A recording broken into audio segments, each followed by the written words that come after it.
তৃণমূল দলটাই চুক্তিভিত্তিক হয়ে গেছে কটাক্ষ অর্জুন সিং এর। आप तैयार रहें, किसी भी दिन ये लड़ाई शुरू होगी, कोई डेट और टाइम फिक्स नहीं है। ये लड़ाई शुरू होगी अगर मजदूरों का हक नहीं मिला था, अगर मजदूरों का जो हक है, कोई नया हक नहीं मांग रहे, जो उनका काम है 3 महीना से काम नहीं मिल रहा है और ले आके उनको कंट्रैक्टर और ठेकेदार को देकर आप सोचते हैं काम चला लेंगे, नहीं होता है ऐसा। जिस दिन ये ज्वालामुखी फटेगा ना, वो ज्वालामुखी का लावा में सब कुछ बह जाता है। बड़ा से बड़ा वैज्ञानिक आज तक ज्वालामुखी को रोक सका है क्या?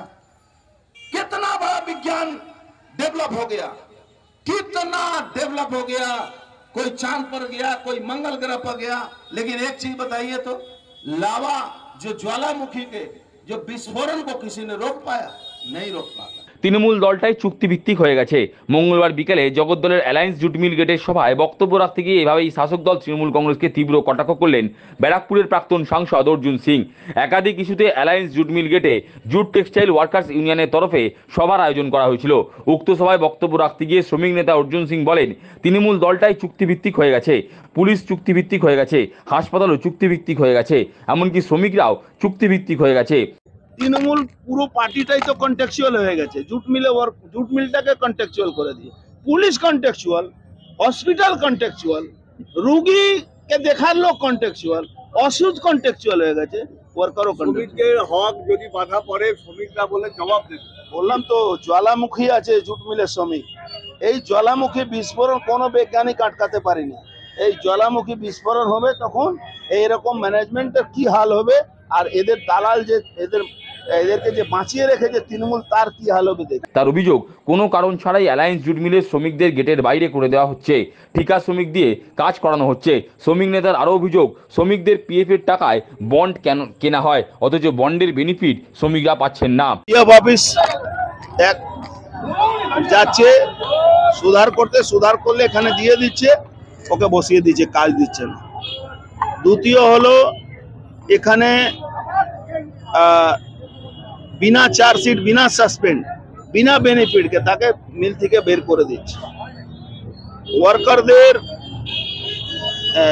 যে পিএফ এর পয়সা, সেটা এটা ব্যাপকভাবে চুরি হচ্ছে।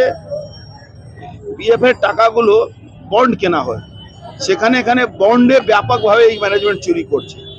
যে বন্ডের বেনিফিট ওয়ার্কার পাওয়ার কথা, সে ওয়ার্কার পাচ্ছে না। এর কিছু দালাল আছে, আমাদের যারা ট্রাস্টি বোর্ডের মেম্বার আছে তাদেরকে বারবার ধমকায়, ওরা না গেলেও ওদেরকে চার্জশিট করে দেয়, ওদেরকে জোর করে নিয়ে যাওয়ার চেষ্টা করে। এখন পর্যন্ত তারা যায়নি, কিন্তু এরা বন্ড কিনেছে। এইটা কমপ্লেন আমরা দিল্লিতে পাঠাচ্ছি, যাতে এর যে অর্ডার, গভর্নমেন্টের অর্ডার যাতে না পায়। এই যে দুর্নীতি যা করছে এখানে, যেভাবে শ্রমিকের রোজগারের টাকা, পিএফ এর টাকা, ইএসআই এর টাকা মেরে দিচ্ছে। পুরো মিলে 4000 লোক কাজ করবে, তার পিএফ জমা হবে 4000 লোকের, তাই এখানে 1000 লোকের পিএফ জমা হচ্ছে, 4000 লোক কাজ করছে। এইভাবে পিএফ চুরি হচ্ছে। পিএফ চুরি করে এই টাকাগুলো, পিএফ এ যেহেতু টাকা কোম্পানিকেও দিতে হয়, ইএসআই তে কোম্পানিকেও দিতে হয় টাকা, এই টাকা মারার জন্য কন্টেক্সচুয়াল কাজটাকে করছে। এই জন্য এই গেট মিটিং করা হয়েছে। আমরা বলেছি এটাকে ঠিক করো না তোমার। প্রসঙ্গত, সোমবার কাকিনাড়া নফরচা জুট মিল গেটে সাসপেনশন অফ ওয়ার্কের নোটিশ ঝুলিয়ে দিয়েছে মালিক পক্ষ। পুজোর মুখে মিল বন্ধে কাজ হারালেন 3000 শ্রমিক। এই মিলের বিষয়ে প্রাক্তন সাংসদ তথা শ্রমিক নেতা অর্জুন সিং বলেন, শ্রমিক অসন্তোষের জেরে মিলটা বন্ধ হয়েছে। ওখানে বয়স্ক শ্রমিকদের অন্য বিভাগে স্থানান্তরিত নিয়ে সমস্যা দেখা দিয়েছে। ওই মিলটা অবিলম্বে চালু করার চেষ্টা চলছে। নফরচন্দ জুট মিল বন্ধ হয়েছে, আমরা চেষ্টা করছি যাতে মিলটা চালু হয়ে যায়। ওখানে ওই শ্রমিক অসন্তোষ, 50 বছর বয়সে একটা লোক 50 বছর বয়স অবধি রেগুলার একটা মেশিন চালাতে, হঠাৎ বলছে কালকে এই মেশিন চলবে না, অন্য মেশিন চালাতে। সেই অসন্তোষ ওখানে, সেই অসন্তোষ এখানেও আছে। শাসক দলকে নিশানা করে তিনি বলেন, সব তৃণমূল নেতারা এখন ঠিকাদার হয়ে গেছেন, আর এই ঠিকাদারি নিয়ে নিজেদের মধ্যে লড়াই চলছে। गुंडागर्दी, ठेकेदारी, हर नेता तृणमूल का हर नेता ठेकेदार बन गया, हर नेता ठेकेदार बन गया। और आज ठेकेदारी के लड़ाई में वो उसको सुपारी दे रहा है, वो उसको मरवा रहा है, वो उसको मरवा रहा है, यही चल रहा है पूरा। और पूरा पुलिस प्रशासन पैसा ले लेके सिक्योरिटी प्रोवाइड कर रहा है। चोर गुंडा जितना हीरोइन बेचने वाला हीरोइन खोर सब देखिएगा एक वो पुलिस लेके घूमता है। अरे साला कौन जगह पर हम लोग बास कर रहे हैं। তার দাবি মমতার সূর্যাস্ত যেতে চলেছে। আরজিকর কাণ্ড মমতার ভিত নাড়িয়ে দিয়েছে। বিদায় শুধু এখন সময়ের অপেক্ষা। ममता बनर्जी का सूरज अस्त हो रहा है, आप निश्चित रहिएगा। अकेले आरजी कल ममता बनर्जी का विकेट डाउन कर दिया है।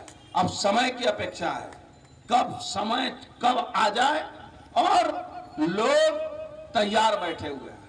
প্রসঙ্গত তলব পেয়ে সোমবার সকালে সিজিও কমপ্লেক্সে হাজির হয়েছিলেন পানিহাটির বিধায়ক নির্মল ঘোষ। প্রায় 7 ঘন্টা জিজ্ঞাসাবাদের পর তিনি সিজিও কমপ্লেক্স থেকে বেরিয়ে আসেন। এ প্রসঙ্গে তিনি বলেন, তথ্য প্রমাণ লোপাটে উনি জড়িত, ওনাকে আবার ডাকা হতে পারে। নান্টু ঘোষ আরো ডাকা হবে, উনি তো বডিকে লোটপাট করেছেন, তো ওনাকে তো আরো ডাকা হওয়া উচিত মনে হয়।